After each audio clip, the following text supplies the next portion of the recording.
Shri Venkateswara gold తాకట్టులో ఉన్న మీ బంగారాన్ని విడిపించి కొనబడును.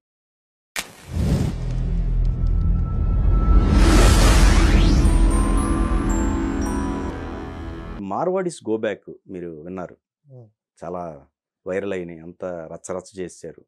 తర్వాత అది ఎక్కడికి మారిపోయింది అంటే వాళ్ళొక కాజు వాళ్ళు ఏదన్నా అక్రమంగానో లేకపోతే వ్యాపార పరంగా ఏదైనా తప్పులు చేస్తే దాన్ని ఎత్తి చూపిస్తారనుకుంటే అది మతపరంగా డైవర్ట్ అయింది. హ్మ్.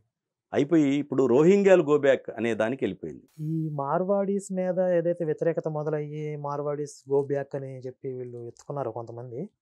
దీనికి కౌంటర్‌గా అసలు గో బ్యాక్ అనాల్సింది ఎవరిని?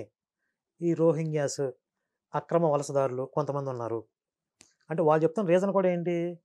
ఇక్కడ స్థానికంగా ఉన్నటువంటి ప్రజల యొక్క వృత్తులని వాళ్ళు లాగేసుకుంటున్నారు. వీళ్ళ వ్యాపారాలను వాళ్ళు దెబ్బతీస్తున్నారు అని చెప్పి. ఎవరు? మార్వాడీస్. ఉమ్. మరి ఆ విధంగా చూస్తే అన్ని రకాల కుల వృత్తుల్లోకి ఈ రోహింగ్యాస్ దూరిపోయారు. ఇప్పుడు మంగళ షాపుల్లో తీసుకోండి, లేకపోతే బట్టలు ఇస్త్రీ చేసే వృత్తి తీసుకోండి, రకరకాల చేతి వృత్తులన్నిటిలోకి వాళ్ళు వచ్చేసారు. ఆ విధంగా చూసినప్పుడు ఎక్కువ కబ్జా చేసింది ఈ రోహింగ్యా ముస్లిమ్స్, అక్రమ వలసదారులు కదా. అంటే ప్రధాన సమస్య వాళ్ళని టార్గెట్ చేయకుండా భారతీయులైనటువంటి మన భారతీయులే కదా వీళ్ళు మార్వాడీస్ అంటే. వీళ్ళని ఎందుకు టార్గెట్ చేస్తున్నారు? ఇందులో కుట్ర ఉంది, హిందూ సమాజాన్ని చీల్చే కుట్ర అని చెప్పి కొంతమంది విశ్లేషణ చేశారు, వీళ్ళకి మద్దతుగా మాట్లాడారు. నిజంగా చెప్పాలంటే ఇప్పుడు మార్వాడీస్ని గో బ్యాక్ అనేటటువంటి రైట్స్ ఎవరికీ లేవు. ఎందుకంటే భారతదేశంలో పౌరులందరూ సమానమే అని చెప్పి చట్టం చెప్తుంది. భారతదేశంలో పౌరులందరికీ ఒకే చట్టం వర్తిస్తుంది. వాళ్ళు భారతదేశంలో ఎక్కడైనా జీవించే హక్కుని, ఎక్కడైనా వ్యాపారం చేసుకునే హక్కుని కలిగి ఉన్నారు. మరి కొంతమంది దీన్ని మార్వాడీస్ గో బ్యాక్ లేకపోతే ఇంకొక వర్గం గో బ్యాక్ అనటం అంటే అది రాజ్యాంగాన్ని ధిక్కరించడం, చట్టాన్ని వ్యతిరేకించడమే కదా. కనుక దీంట్లో అంతర్గతంగా ఏమైనా కుట్రలు ఉన్నాయా? ఇప్పుడు కొంతమంది విశ్లేషణకారులు చెప్తున్నట్లుగా హిందూ సమాజాన్ని చీల్చే కుట్రలు ఏమైనా ఉన్నాయా అన్నది ఇక్కడ ఆలోచించాల్సిన విషయం. ఇక్కడ ముఖ్యంగా మార్వాడీస్ అనేవాళ్ళు గోసేవ ఎక్కువ చేస్తూ ఉంటారు. గోసేవలకు ప్రధానంగా వాళ్ళే ఎక్కువ ఆర్థికపరమైన బాధ్యతలు తీసుకుంటారు, స్వయంగా వాళ్ళే నిర్వర్తిస్తూ ఉంటారు కూడా. అంటే హిందూ సమాజంలో ఈ మార్వాడీస్ అనేటువంటి ఒక వర్గం ఒక భక్తి ఆధ్యాత్మిక మార్గంలో కూడా ఒక కీలకమైన వర్గంగా ఉంది. కాబట్టి వీళ్ళని టార్గెట్ చేసినప్పుడు ఆటోమేటిక్గా ఇది హిందుత్వం మీద ఏమైనా జరుగుతున్న కుట్ర అనే యాంగిల్లో ఆలోచిస్తారు సహజంగా. మరి ఖచ్చితంగా మార్వాడీస్ వల్ల ఏదో క్రైమ్స్ జరుగుతున్నాయి, వాళ్ళు వాళ్ళు వెళ్తే ఏదో కొంతమంది బాగుపడిపోతారు, వెళ్ళకపోతే నష్టాలు వస్తున్నాయని చెప్పి వీళ్ళు చెప్తున్న దేనికి కూడా ఒక రీజనబుల్ లాజిక్స్ అనేవి కూడా కనపడట్లా. First point. ఇక రెండోది ఈయన పేరేంటి, బైరి నరేష్ ఒక ఆఫర్ ఇచ్చాడు. ఈయనకి 6 నెలలకి సంవత్సరానికి ఒకసారి ఏదన్నా ఒక రౌండ్ పడతా ఉండాలన్నమాట. లేకపోతే మరి ఆయన తిమిరిగా ఉంటుందో ఏమో మరి. ఇప్పుడు ఇక్కడ సమస్య ఏంటి? వాళ్ళకి హక్కులు ఉన్నాయా లేవా? వాళ్ళకి నైతికంగా చేసుకోవడానికి అవకాశం ఉందా లేదా? అవి మాట్లాడాలి. ఇందులో ఆడబిడ్డలను తీసుకొచ్చి ఇన్వాల్వ్ చేసి అంటే ఒక రకంగా ఇది బ్లాక్‌మెయిల్ కదా, బెదిరింపు ధోరణి కదా.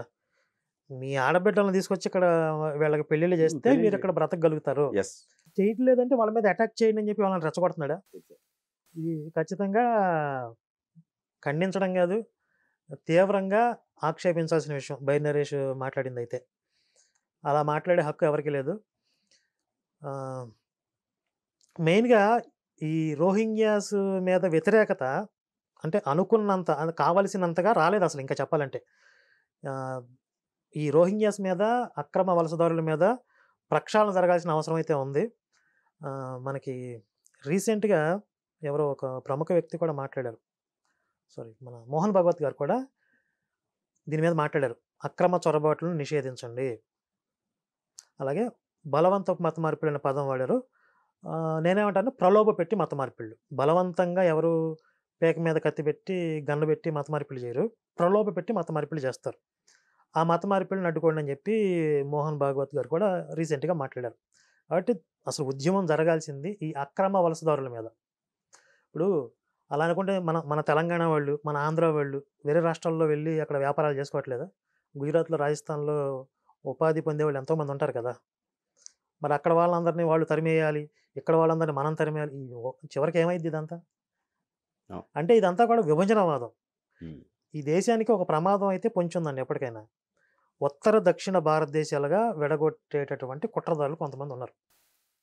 దీనికి వాళ్ళు ఎప్పుడెప్పుడు అవకాశం సందు దొరుకుతుందా అని వెయిట్ చేస్తూ ఉంటారు. గుంట నక్కల్లాగా, గొతికడి నక్కల్లాగా చూస్తూ ఉంటారు. ఇప్పుడు ఓపెన్‌గా ఇది మాట్లాడేంత దమ్ము లేదు. మాట్లాడితే తంతారు. ఇంకా చెప్పాలంటే ఇప్పుడు కాస్త దేశభక్తి ఆ తరంగాలు కొద్దిగా జనంలో ఎక్కువున్నాయి. మోదీ గారు ప్రధానమంత్రి అయిన తర్వాత. కాకపోతే దీన్ని రకరకాలుగా తీసుకొచ్చే ప్రయత్నాలైతే చేస్తాడు. ఉత్తరాది నాయకులకి దక్షిణాది భారతదేశం మీద ప్రేమ ఎందుకుంటుంది? కాబట్టి మనం దీన్ని సెపరేట్ చేసుకుంటేనే మనం దీన్ని డెవలప్ చేసుకోగలం అని రకరకాలుగా దీన్ని తీసుకొచ్చే ప్రయత్నం అయితే చేస్తున్నారు. ఇందులో మత మార్పిడి ముఠాల కుట్ర కూడా ఉంటుంది. ఉమ్, ఉత్తర దక్షిణ భారతదేశాలుగా గనక విడిపోతే ఒక ముక్కని, ఒక ప్రాంతాన్ని టార్గెట్ చేయడం చాలా ఈజీ. దక్షిణాది రాష్ట్రాల్లో వాళ్ళ ప్రభావం కాస్త ఎక్కువ ఉంటది కదా! కేరళలో తీసుకోండి, తమిళనాడులో కూడా బానే ఉంటుంది. ఆంధ్రాలో ఇప్పుడు బీభత్సంగా వాళ్ళ కార్యకలాపాలు నడుస్తా ఉన్నాయి. కాబట్టి ఈ దక్షిణాది రాష్ట్రాల్లో వాళ్ళ ప్రభావం ఎక్కువ ఉంటుంది కాబట్టి అసలు దీన్ని గనక విడగొట్టగలిగితే ఈ దేశానికి ప్రధానమంత్రి కూడా, ప్రభుత్వాన్ని కూడా వాళ్ళే ఫార్మ్ చేయొచ్చు అనే ఒక ఆలోచన కూడా ఈ మత మార్పిడి ముఠాలకు ఉంటుంది. కాబట్టి ఈ కుట్రలో వాళ్ళు కూడా భాగస్వాములయ్యే అవకాశం ఉంది. అంటే మీరు భారతదేశంలో ఎక్కడ హిందూ సమాజాన్ని చీల్చే కుట్రలు జరుగుతున్నా, విభజనవాదం తీసుకొచ్చినా అందులో ఖచ్చితంగా మత మార్పిడి ముఠాలుంటాయి. ఇందులో నాకేంటి అని వస్తారాళ్ళు. వాళ్ళ ఎజెండా వాళ్ళకుంటది. లేకపోతే మనోళ్ళు కొంతమంది చెప్తూ ఉన్నారు. ఎవరైతే మార్వాడీస్ గో బ్యాక్ అని చెప్పి అంటున్నారో వీళ్ళే గతంలో ఈ స్లోగన్స్ చేస్తున్న వీళ్ళే కోమట్ల వాళ్ళని ఆహ్, సామాజిక స్మగ్లర్లు అవును. అన్న కంచె ఐలయ్య వాదాన్ని ఎత్తుకున్నారు వాళ్ళు. మరి ఆ విధంగా కోమట్లని టార్గెట్ చేశారు. ఇప్పుడు మార్వాడీస్‌ని టార్గెట్ చేస్తున్నారు. అంటే ఒక్కొక్క సమయంలో ఒక్కొక్కరిని టార్గెట్ చేయడం ద్వారా విభజనవాదాన్ని తీసుకొచ్చి హిందూ సమాజాన్ని వీక్ చేసేటటువంటి ప్రయత్నాలు, దేశాన్ని విచ్ఛిన్నం చేసే ప్రయత్నాలు ఇవన్నీ కూడా.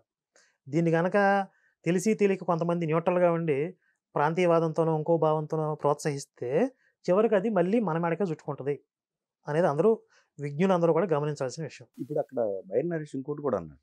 ముస్లిమ్స్ ఎంత చక్కగా వచ్చి పెళ్లిళ్ళు చేసుకుంటున్నారు, బావమరుదుల్లా కలిసిపోయారా అన్నాడు. అంటే ఆడపిల్లని ఎత్తుకుపోతున్నారు కదా! లవ్ ఆ. జిహాదుల పేరుతో. ఉమ్, అది ఆయన దృష్టిలో వాళ్ళు మర్యాద పురుషోత్తముల్లా కనబడుతున్నారు. ఇప్పుడు వీడి ఇంట్లో గనక ఆడపిల్లలుంటే, ఆ ఆడపిల్లల్ని ఎవరైనా ఎత్తుకుపోయి లవ్ జిహాద్ చేసి మరి సూట్ కేస్‌లోనో, ఫ్రిడ్జ్‌లోనో పెట్టేస్తే అప్పుడు ఆ బాధ ఏంటో వీడికి తెలిసిద్ది. మరి వీడికి తెలీదు ఇంకా. అర్థం కావట్లేదు వీడికి. ఇప్పుడు సత్సంబంధాలు వాళ్ళకి మనకి అంత బాగా ఉంటే, ఒక ముస్లిం ఆడపిల్లని హిందూ అబ్బాయి లవ్ చేశాడనుకోండి, వాడిని యాక్సెప్ట్ చేస్తారా అసలు? అవును. ఇప్పుడు బైర్ నరేష్ దగ్గరుండి పెళ్లి చేయగలడా?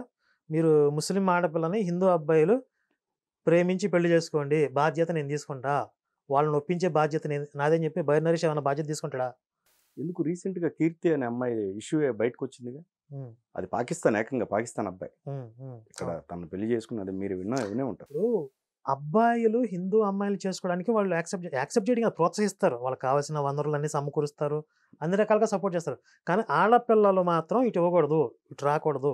వాళ్ళు కరాఖండిగా అమలు చేస్తున్నారు దాన్ని. ఎక్కడున్నాయి వాళ్ళలో సత్సంబంధాలు వీడు చెప్తున్నట్లుగా?